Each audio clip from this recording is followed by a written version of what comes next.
Saudara-saudari, Injil kita pada hari ini diambil dari Injil Matius bab 24 ayat 42 sampai 51. Karena itu berjaga-jagalah, sebab kamu tidak tahu pada hari mana Tuhanmu datang. Tetapi ketahuilah ini, jika tuan rumah tahu pada waktu mana pada malam hari pencuri akan datang, sudahlah pasti ia berjaga-jaga dan tidak akan membiarkan rumahnya dibongkar. Sebab itu hendaklah kamu juga siap sedia, karena Anak Manusia datang pada saat yang tidak kamu duga. Siapakah hamba yang setia dan bijaksana, yang diangkat oleh tuannya atas orang-orangnya, untuk memberikan mereka makanan pada waktunya?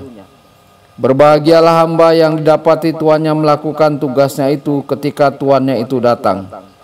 Aku berkata kepadamu, sesungguhnya tuannya itu akan mengangkat dia menjadi pengawas segala miliknya.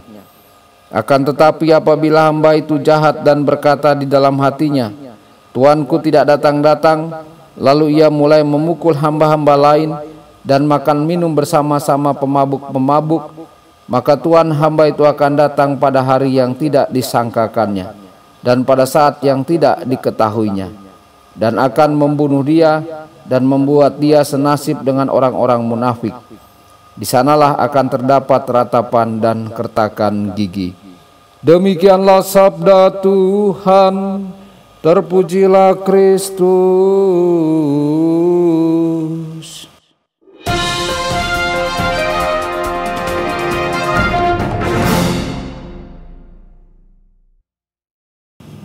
Saudara dan saudari terkasih dimanapun Anda berada, jumpa lagi dengan saya Romo Tedens dalam saluran Warta Kabar Sukacita. Semoga Anda semua dimanapun berada senantiasa dalam keadaan sehat dan bahagia. Tak seorang pun dari kita yang tahu berapa lama kita harus hidup. Dan Yesus juga tidak menyatakan berapa lama sejarah manusia akan berlanjut sebelum Dia datang kembali untuk penghakiman terakhir. Hal ini seharusnya membuat kita menyadari bahwa kita harus selalu siap untuk bertemu dengan Tuhan kita, agar tindakan kita benar dan hati nurani kita selalu bersih.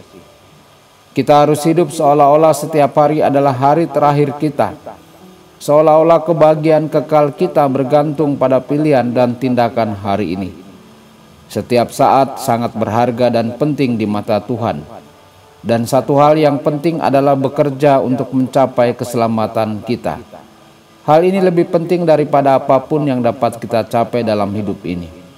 Saudara-saudari, kehati-hatian yang sejati, hamba yang konsisten dan mantap, yang melakukan apa yang seharusnya dia lakukan setiap saat, adalah orang yang benar-benar bijaksana.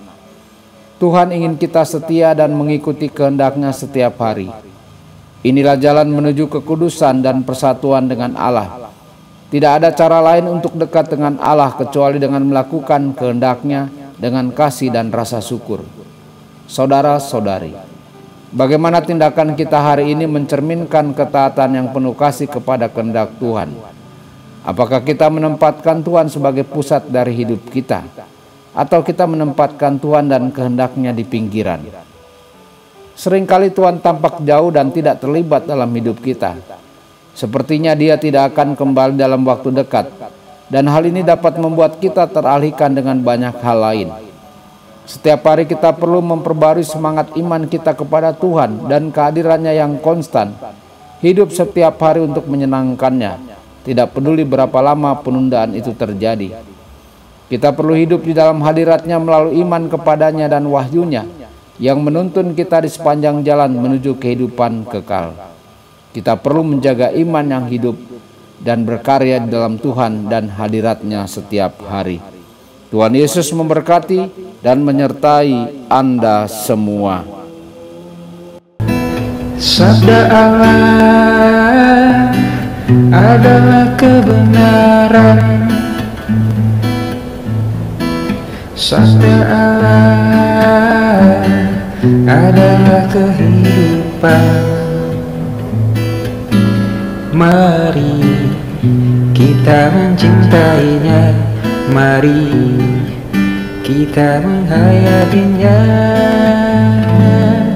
Ya Tuhan yang ku muliakan,